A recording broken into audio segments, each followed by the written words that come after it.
அனைவருக்கும் வணக்கம். இன்று திரு சிட்டி சுந்தரராஜன் அவர்களின் நினைவு நாள். இந்த நாளில் அவரது மகன் திரு வேணுகோபால் அவர்கள் சிட்டிக்கு மிகவும் விருப்பமான மதுரை மணியையர் அவர்களை பற்றிய நினைவுகளை பகிர்ந்து கொள்கிறார். ஹலோ வேணுண்ணா, நீங்கள் மணியரோட ப்ரோக்ராம்ஸ்லாம் ரொம்ப சக்ஸஸ்ஃபுல்லாக பண்ணிட்டு இருக்கீங்கன்னு தெரியும். இந்த ஐடியாவும் இந்த எப்போ ஆரம்பிச்சிங்க? எப்போ நீங்கள் இவ்வளோ தீவிர ரசிகரா ஆனீங்க? மதுரை மணியையர் 1968 ஜூன் மாதம் 8ஆம் தேதி என்று அவர் அமரரானார். ஆனால் மதுரை மணியருடைய சங்கீதம் இன்னும் தழைத்து நிறைய ரசிகர்களுக்கு ஒரு செவிக்கு உணவு நல்ல மருந்தாக செயல்பட்டு கொண்டிருக்கிறது. என்னை பொறுத்தவரை 1945 முதல் 1960 வரை திருச்சியில் மணிமண்டபம் என்று ஒரு அமைப்பு மதுரை மணியருடைய கச்சேரியை முக்கியமாக நடத்தி கொண்டு வந்தார்கள். அதில் முக்கியமாக இருந்த ஒருவர் என்னுடைய தகப்பனார் சிட்டி சுந்தரராஜன். எனக்கு இன்றும் பசுமையாக ஒரு நினைவு வருகிறது. கிட்டத்தட்ட ஒரு 3 வயதாக நான் இருக்கும் பொழுதே அந்த கச்சேரி முடிந்தவுடன் கிட்டத்தட்ட கடைசி பாட்டாக கண்டன் கருணை புரியும் குகன் அவர்கள் எழுதிய அந்த பாடலை அவர் பாடும் பொழுது, கல்தல் கருணை புரியும் வடிவேல், கல்தல் கருணை புரியும் வடிவேல், நான் தூங்கி விடுவேன். என்னுடைய தகப்பனார் என்னை தூக்கி வாட்டி சீனிவாசன் என்பவரோட காலில் என்னை படுக்க வைப்பார். ஆகவே நான் வித்தியாசமாக சொல்லவில்லை. இப்பொழுது எனக்கு 80 வயது ஆகிறது. கிட்டத்தட்ட 27 வருடங்களாக நான் மதுரை மணியையரின் ரசிகன் என்பதில் மிகவும் பெருமைப்படுகிறேன். எவ்வளவோ சிங்கர்ஸ் இருக்கா, கர்நாடக வித்வான்கள் இருக்கா. அப்படி இருக்கும்போது மதுரை மணியர் குறிப்பா நீங்க இவ்வளவு ரசிக்கிறீங்களா? அதுக்கு ஏதாவது ரீசன் உண்டா? நல்ல கேள்வி. எப்படி என்றால், மதுரை மணியரை பொறுத்தவரை கேட்பவர்களுக்கு அந்த சங்கீதத்தினுடைய யுக்தியெல்லாம் தெரிய வேண்டும் என்ற அவசியம் இல்லை. அத்தகைய வகுப்பை சேர்ந்தவர்களில் நானும் ஒருவன். உதாரணத்திற்கு 1968 அவர் வரைந்தார் என்று சொன்னேன். அதற்கு முன்பாக ஒரு 60லிருந்து 68, எனக்கு 15-20 வயது இருக்கும் தருவாயில் நாங்கள் அபிராமபுரத்தில் குடியிருந்தோம். அப்பொழுது கபாலீஸ்வரர் கோவிலில் அவருடைய கச்சேரி என்பது ஒரு மிகப்பெரிய நிகழ்வாக இருக்கும். நிறைய கூட்டம் வரும். கச்சேரி ஒரு 7 மணிக்கு ஆரம்பித்தால் கிட்டத்தட்ட நள்ளிரவு வரை போகும். இதில் முக்கியமான ஒரு அம்சம் நான் என்ன சொல்கிறேன் என்றால், அப்பொழுது மயிலாப்பூரில் சைக்கிள் ரிக்ஷாக்கள் இப்பொழுது ஆட்டோ போல நிறைய இருக்கும். ஆனால் சைக்கிள் ரிக்ஷா ஓட்டுபவர்கள் சவாரிக்கு வரமாட்டார்கள் மதுரை கச்சேரியின் பொழுது. இது மிகவும் பிரசித்தமான ஒரு சரித்திர சம்பவம். ஏனென்றால் அவர்களை சவாரி வருகிறாயா என்று கேட்டால், மணி நோட்டு பாடட்டும், அது முடிஞ்ச புறம் வரையும் என்று சொல்வார்.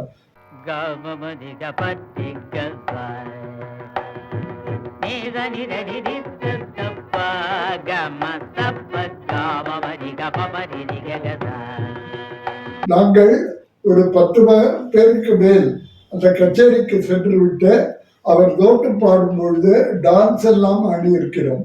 எதற்காக சொல்கிறேன் என்றால், பெரிய பெரிய வித்வான்கள் அந்த காலத்தில் இருந்தார்கள். அரியக்குடி, செம்மங்குடி, ஜிஎன்பி, நிறைய பேர் இருந்தார்கள். போல MS இருந்தார்கள், MLV இருந்தார்கள், DK பட்டமாள். ஆனால் மதுரை மணியர் மாத்திரம்தான் ஈவன் ஒரு சாதாரண சைக்கிள் ரிக்ஷா தொழிலாளிக்கு கூட அவர் சங்கீதம் வெட்டியது. அந்த வகையில் என்னுடைய ரசிகர் தன்மை என்பது இன்றும் மதுரை மடியர் ஒருவரை பொறுத்துத்தான் இருக்கிறது. மதுரை மணியர் மற்ற வித்வான்களிலிருந்து எப்படி மாறுபடுகிறார்? எப்படி என்றால் அவருடன் பழைய என்னுடைய தகப்பனார் அடிக்கடி சொல்வார். அதற்கு என்ன முக்கியமான காரணம் என்னவென்றால், யார் எப்பொழுது கூப்பிட்டாலும் தனக்கு நேரம் இருந்தால் உடனே மதுரைமணியர் பாடுவதற்கு ஒத்துக்கொண்டு விடுவார். உதாரணத்திற்கு சொல்ல வேண்டும் என்றால், அவர் கோவில் கச்சேரிகள் நிறைய பண்ணி இருக்கிறார். அப்புறம் அவர் எப்பொழுதுமே பணம் இவ்வளவு தர வேண்டும் என்று டிமாண்ட் பண்ணியது கிடையாது. அவருடைய கச்சேரிகள் நிறைய தேங்காய்குடி கச்சேரி என்று சொல்வார்கள். அதே போல எந்த பக்கவாத்தியக்காரர்கள் இருந்தாலும் அப்பொழுதெல்லாம் ஒரு ட்ரெண்ட் இருந்தது. ஏன் இப்பொழுது கூட இருக்கிறது. அவரை வயலுக்கு போடு, இவரை மிருதங்கத்திற்கு போடு, இளத்திற்கு போடு என்று.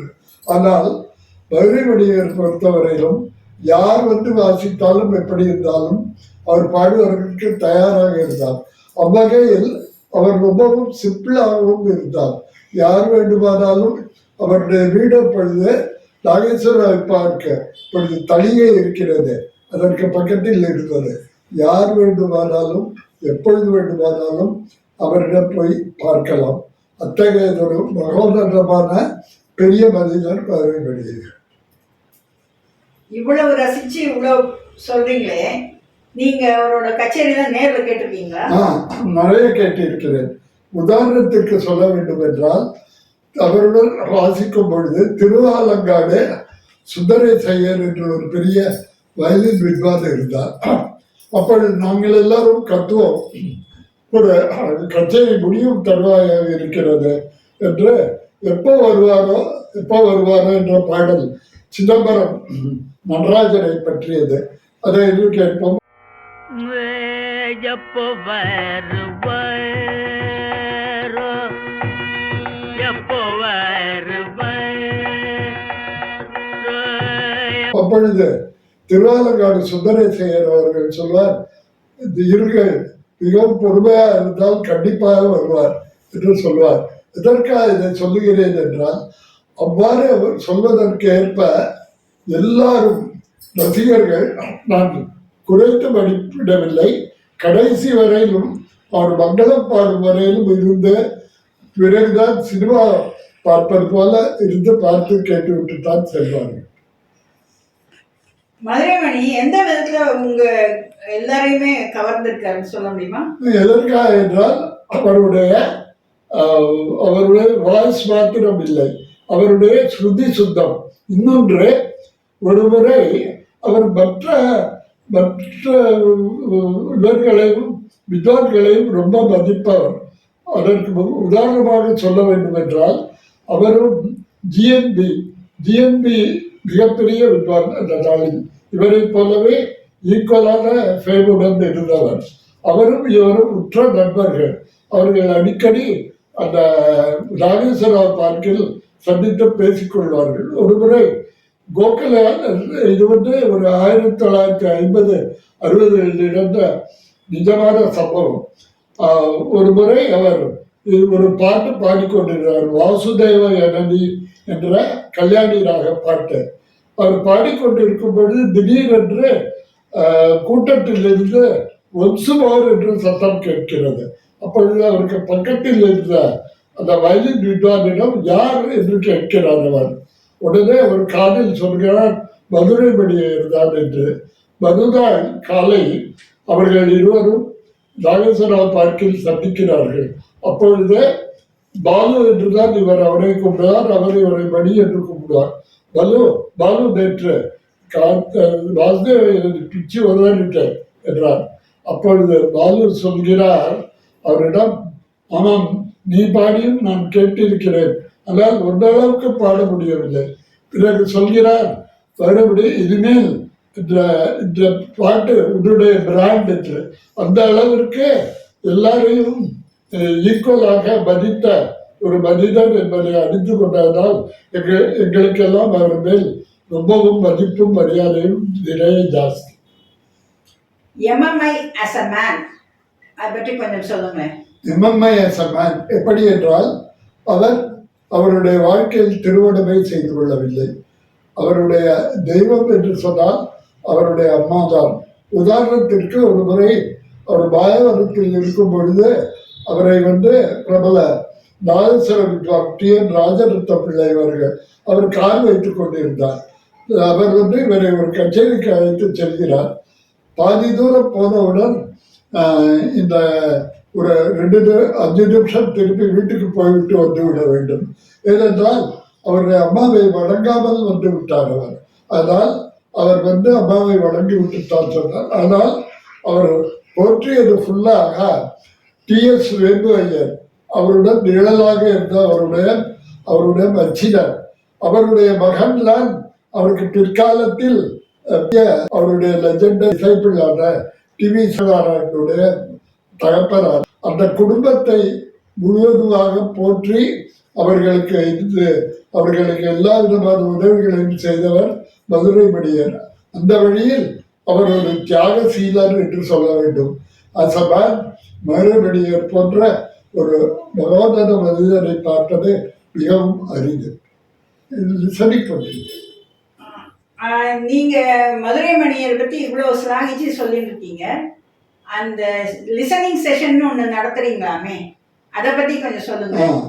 2000 சில்ட்ரன்ஸ் டே ஆக்சுவலா 2000 ரத்னகிரீஸ்வரர் பெசன்ட் நகர்ல முதல்ல இதற்கு பிள்ளையார் சொல்லி போட்டோம்.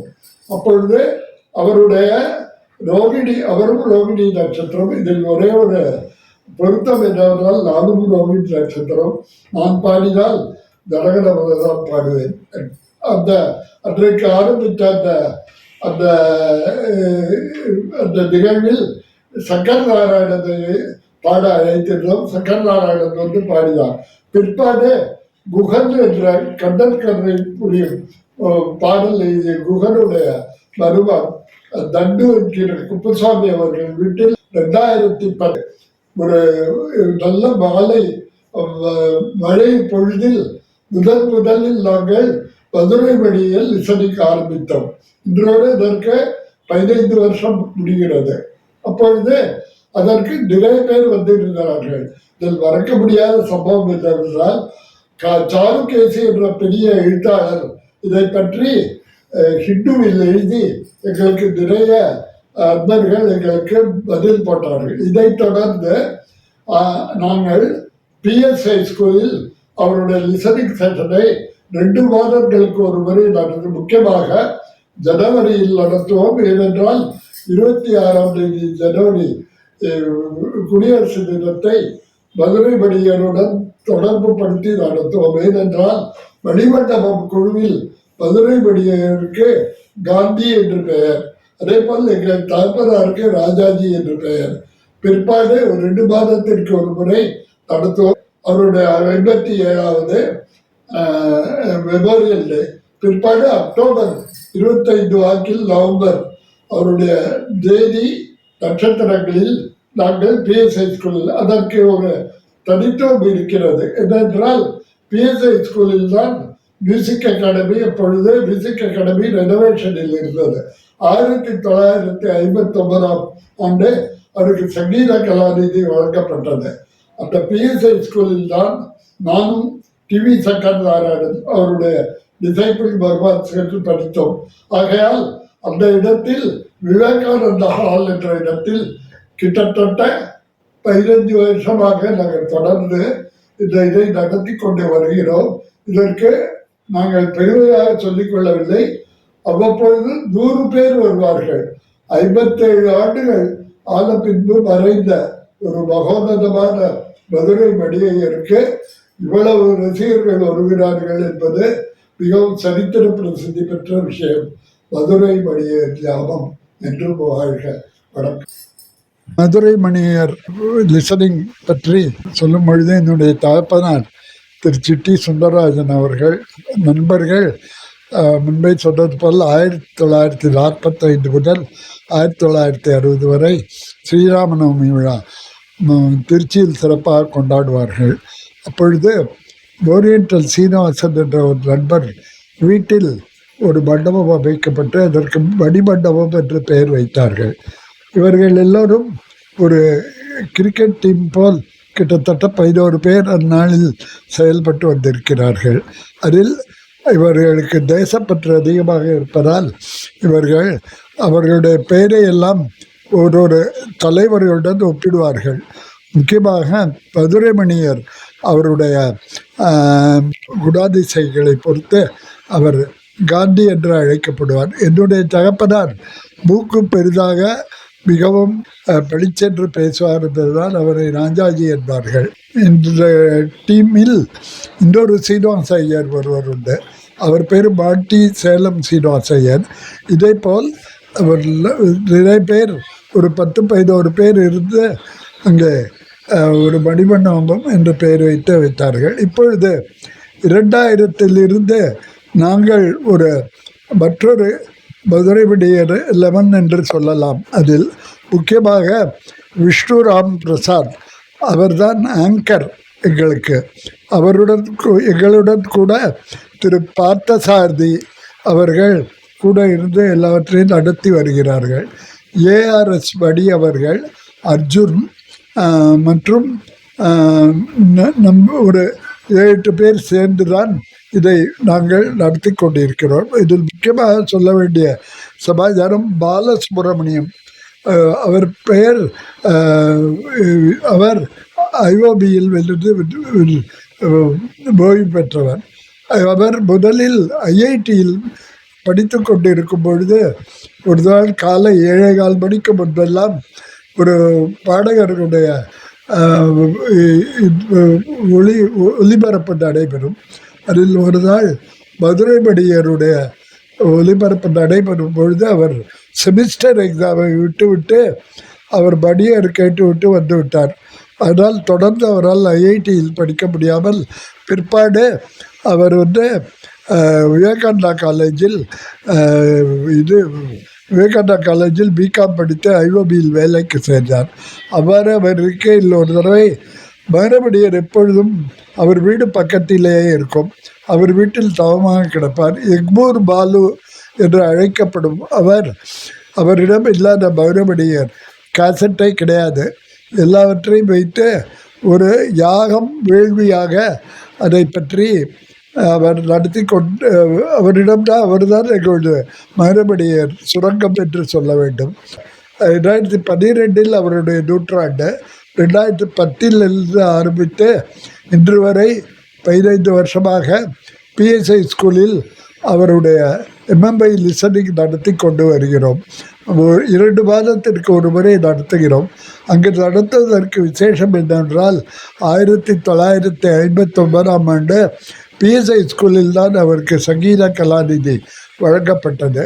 பிஎஸ்ஐ ஸ்கூலில் தான் அவருடைய Marwan chief disciple TV Sankaranarayanan பயின்றார்.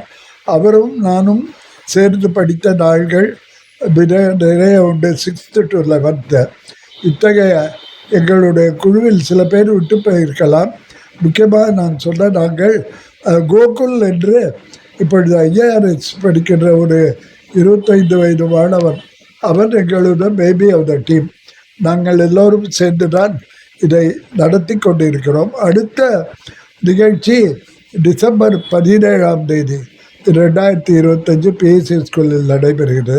இது முக்கியமாக இன்னொன்று சொல்ல வேண்டும். விட்டல் என்று இன்னொரு நண்பன், வல்லூர் சிவராமன் என்று அவர் ஹைதராபாத்தில் இருக்கிறார். அவர் கேட்காத கச்சேரியே கிடையாது. அவரை நாங்கள் அன்று கௌரவப்படுத்தலாம் என்று இருக்கிறோம். வாழ்க மதுரை விடியர்கள்.